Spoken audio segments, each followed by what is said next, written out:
poderoso do Senhor.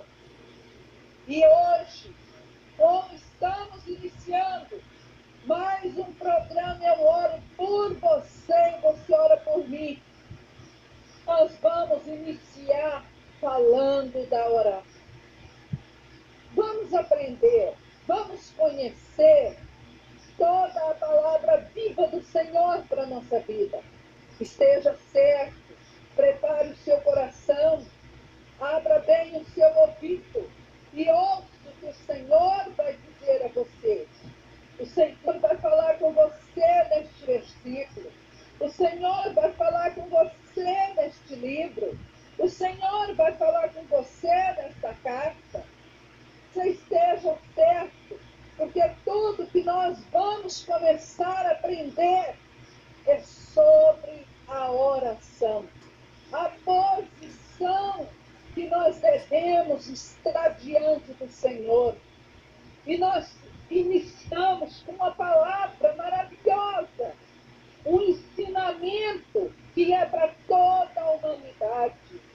Porque, amados, quando estudamos esse versículo, quando estudamos esse capítulo, nós aprendemos que, naquele momento, o servo do nosso Deus, Jó, ele estava dizendo: aonde que eu encontraria o Senhor? E hoje nós temos toda a sabedoria que o Senhor nos entregou. Onde encontramos o Senhor? Nós sabemos que nós só encontramos o Senhor na Bíblia Sagrada. Nós só encontramos o Senhor falando conosco na palavra viva dele.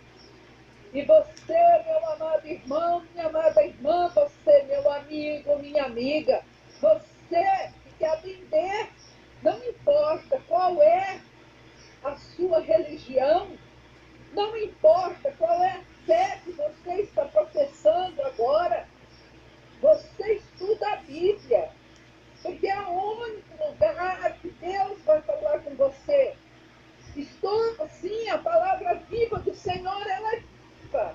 Ela te dá saúde, ela te dá cura, ela é o remédio, ela é tudo que você necessita. Você não olha para as dificuldades, não olha para os problemas, não olha para a aflição, não olha para a necessidade, não olha para o que está acontecendo na sua vida.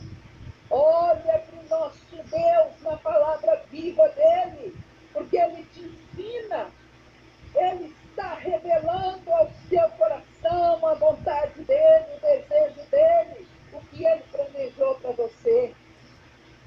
Agora você receba o nosso estudo, deveres para com Deus, relacionado com a oração. O anseio da alma humana por Deus. Oh, glórias a Deus. Eu anseio, você anseia. E assim, no livro de Jó, Jó responde para que nós aprendemos. Em Jó capítulo 23, no verso 3 até o verso 5, se tão somente eu soubesse onde encontrá-lo e como ia a sua habitação, eu